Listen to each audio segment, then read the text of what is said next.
Welcome back to the Southcast. Tonight we have something a little bit different. 55 years ago, here in Gaffney, South Carolina, a killing spree began that put all of the residents on high alert and fear for their lives. Leroy Martin was on the loose. He murdered 2 women and 2 girls.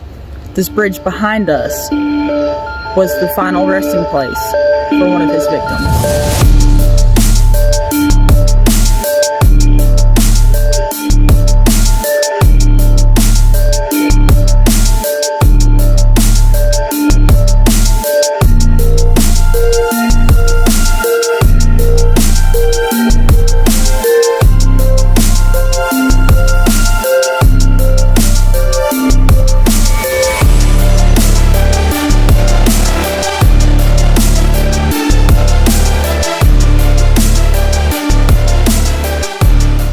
1967, a small town in Gaffney, South Carolina.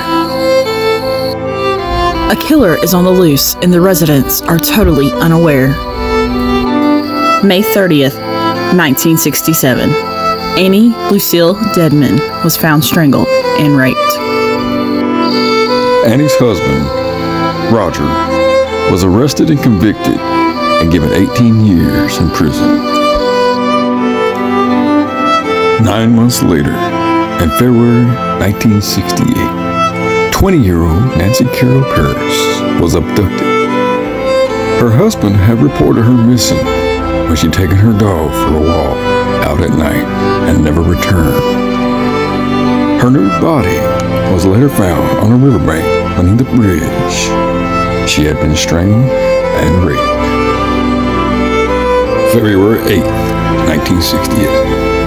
14-year-old Nancy Christian Reinhardt had been found in a brush pile with her foot sticking out. She had been strangled and raped. February 8th, Leroy Martin makes an anonymous call to Bill Gibbons, the then editor of the Gaffney Ledger. He tells Bill Gibbons the 2 bodies and where they could be found. He also tells Gibbons that Annie Dedmon was killed by him and not her husband. He then tells Gibbons to tell the police that there will be more bodies to come. On February 13, 1968, 15-year-old Opal Diane Buxton was abducted and thrown in the trunk of a car while walking to a school bus stop with her sister. Her sister was able to give a description of the vehicle to authorities. Police found Buxton's nude body in a wooded area several days later. There were indications of a struggle, and she had been strangled and stabbed to death. After learning of Opal Buxton's abduction on the morning of February 13th, local residents Henry Transu and Lester Skinner were patrolling the area looking for a car that matched the description given over the radio by the local police. Within hours of the abduction, they saw a car back down a dirt path in a heavily wooded area and a man standing beside it. When they drove by, the man quickly got inside and drove away. They wrote down the vehicle's plate numbers and reported what they had seen to the police.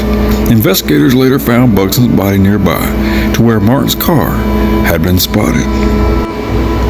Martin was arrested on February 27, 1968. The sheriff took evidence from Martin and questioned him.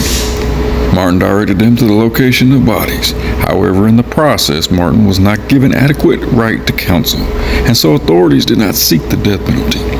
Martin was convicted of first-degree murder in the deaths of Dedmon, Paris, Reinhardt, and Buxton. He received 4 life terms.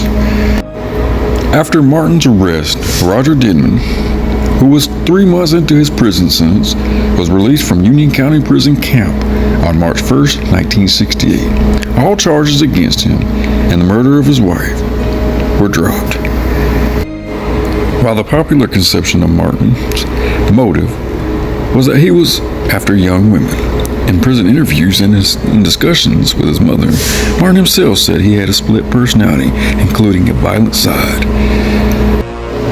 In 1972, karma would catch up to Martin when another inmate named Kenneth Marshall Rumsey would stab Leroy to death.